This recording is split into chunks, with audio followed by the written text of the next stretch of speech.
ஆண்டவராக இயேசு கிறிஸ்துவினை நாம் மையப்படுவதாக இந்த நாளிலும் உங்கள் யாவரையும் பார்ப்பதில் மிகுந்த சந்தோஷம். இந்த காலவெளியில் இயேசப்பா ஒரு கேள்வியோடு ஒரு காரியத்தை ஆரம்பிக்கணும்னு விரும்புகிறார். What is Jesus thinking about you? இந்த கேள்வி உங்களுக்கு புரியுதுன்னு விசுவாசிக்கிறேன். இயேசு கிறிஸ்து உங்களை குறித்து என்ன நினைக்கிறார்? அந்த கேள்வி ஒரு நிமிஷம் யோசிச்சு பாருங்களேன்.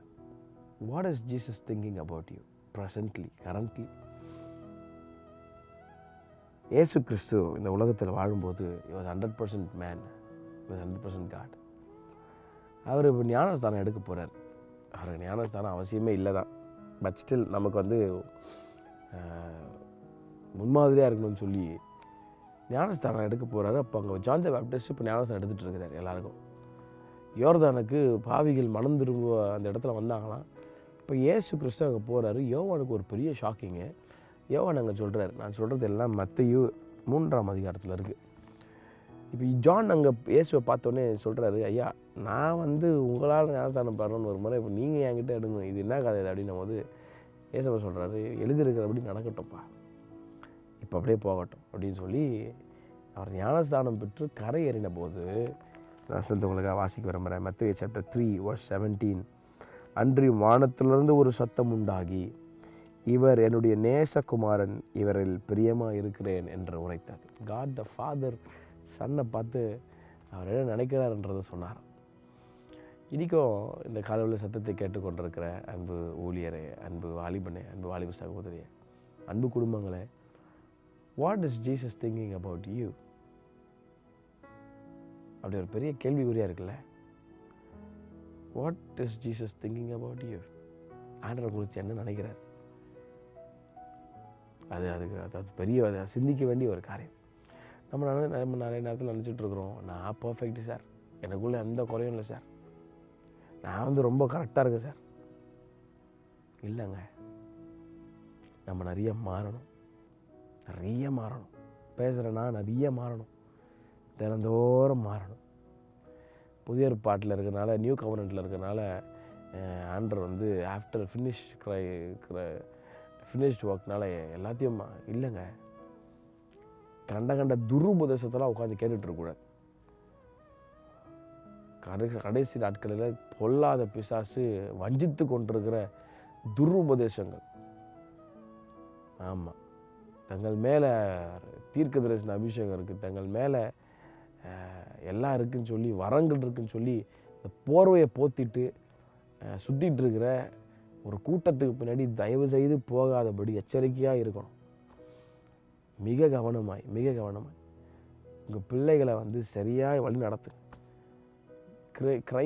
இயேசு கிறிஸ்துவை ப்ரொஜெக்ட் பண்ணுகிற, சரியாய் ப்ரொஜெக்ட் பண்ணுகிற அந்த செய்திகளை கேட்குற எல்லாத்துக்கும் மேலே நீங்கள் நாட்டப்பட்டிருக்கிற இடத்துல ஞானஸ்தானம் பெற்று தசமமாக கொடுக்குற, நாட்டப்பட்டிருக்கிற இடத்துல கொடுக்குற வார்த்தை போதுமான, எல்லாத்தையும் கேட்டுட்டு இருக்க உட்காந்துல. சில பேருக்கு வேலையே தான், எல்லாத்தையும் ஆன் பண்ணி இங்கே ஒரு 5 நிமிஷம், அங்கே ஒரு 5 நிமிஷம், சரியான விதத்தில் நாட்டப்படணும். ஆண்டவர் விரும்புகிறார்.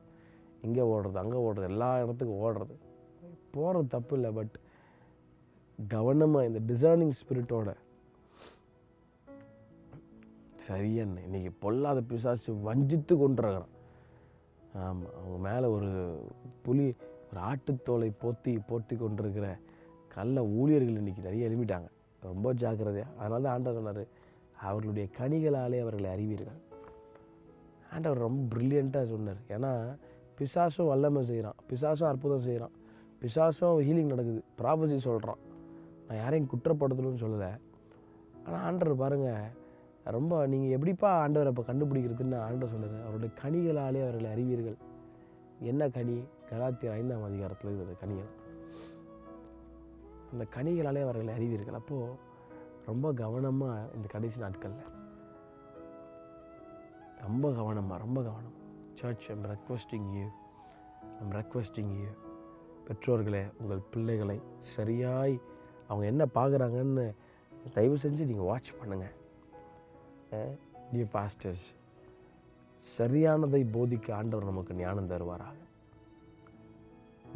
வேதத்தோடு தயவு செஞ்சு இந்த சிறுவரில் யாராகிலும் ஒருவரை அவங்க வந்து இடரல் உண்டாக்குனா அந்த இடரல் உண்டாக்குறவனை கழுத்தில் ஏதரகளை கட்டி கடலில் போட்டுருன்றார் ஆண்டவர். அவர்களுக்கு ஐயோன்னு இருக்குது. இப்போது ரொம்ப கவனமாக இந்த கடைசி நாட்கள் நம்ம நினச்சிட்டு இருக்கோம், நான் பர்ஃபெக்டாக இருக்கேன், நான் சரியாக இருக்கேன், நான் கரெக்டாக இருக்கேன். இன்னைக்கு ஒரே ஒரு கேள்வி ஆண்டவர் வைக்க விரும்புகிறார். What is Jesus thinking about you? ஏசு கிறிஸ்து ஞானஸ்தானம் பெற்று கரையேறின போது வானம் திறக்கப்பட்டு ஒரு சத்தம் வந்து, இவரை நேசகுமாரன், இவரெல்லாம் நான் பிரியமாக இருக்கிறேன். இஸ் ஜீசஸ் டெல்லிங் அவர் இவன் ஆசைப்படி வாழ்கிறான்ப்பா, தாவீதைப்பா சொல்கிறார், இவன் இருதயத்துக்கு பிரியமானவன், ஏற்றவனாக இருக்கிறான்னு சொல்கிறார். இன்றைக்கி நம்மளை பார்த்து ஆண்டவர் என்னங்க சொல்கிறாரு? அதை கேட்க நமக்கு நேரம் இருக்கா? வேலைக்கு ஓடுறோம். இன்னும் ஆண்டருக்காக ஊழியம், எது ஊழியம்? ஆனால் ஆண்டவர் வரும், இப்பா நீ ஊழியம் கூட செய்ய தேவையில்லைப்பா, நீ ஓட தேவையில்லைப்பா, நீ கொஞ்சம் உட்காரு, நான் உன்னை குறித்து நான் என்ன நினைக்கிறேன்னு நான் அவன்கிட்ட முதல்ல சொல்கிறேன், அதை உட்காந்து கேளுன்றார் ஆண்டவர். லகோதிக்க திருச்சபை அப்படி தான் இருந்தது. ஆண்டவர் ரொம்ப அழகாக சொல்கிறார். அந்த லகோதிக்க சர்ச் வந்து சொல்லிச்சான், நான் எனக்கு குறை இல்லை, நான் பர்ஃபெக்டாக இருக்கேன், எனக்கு குறை ஒன்றும் இல்லை அப்படின்னு சொல்லிச்சான். ஆண்டவர் சொன்னான், இல்லைப்பா உனக்குள்ள 1000 குறை இருக்குது, நீ நிர்பாக்கியமானவன், நேக்கடாக இருக்க, நீ உனக்குள்ள அவ்வளோ அழுக்கு இருக்குது, நீ ஜாக்கிரதையாக இருந்து மனம் திரும்பு, இல்லைன்னா நான் உன்னை வாந்தி பண்ணி போட்டுருவேன்றான் ஆண்டவர். இந்த காலவெளியில் ஆண்டோட எச்சரிப்பின் சத்தம் நமக்கு நிறைய புறப்பட்டு வருகிறது. What is Jesus thinking about us? இந்த கேள்வி உங்கள் இருதயத்தில் அதை ஆழமாக சிந்திங்க. ஆண்டர்கிட்ட கேளுங்க, ஆண்டவர் என்னை குறித்து என்ன நினைக்கிறீங்க? என்னைக்காக கேட்டிருக்குமா? என்னைக்காவது கேட்டிருக்குமா? யோசிச்சு பாருங்க. நான் ஆண்டரை பார்த்து நான் அடிக்கடி கேட்பான்றேன், சொல்லுங்கள் என்னை குறித்து என்ன நினைக்கிறீங்க? நான் செய்கிற ஊழியம் உங்களுக்கு ஓகேவா? நீங்கள் கொடுத்த ஊழியத்தை நான் கவனமாக செய்கிறேன்னா? ஆண்டர்கிட்ட கேட்குறோமா? என் குடும்பத்தை நான் கரெக்டாக நடத்துகிறேன்னா? என் தனிப்பட்ட வாழ்க்கை எப்படி இருக்குது? இதுவரைக்கும் கேட்கலன்னா இந்த புதிய வருஷத்துக்குள்ளே போகிறதுக்கு முன்னாடி ஆண்டர் சமத்தில் உட்காந்து என்னை குறித்து என்ன நினைக்கிறீங்க ஏசப்பா அப்படின்னு கேட்டு பாருங்கள். உங்களோட பேசுவார்.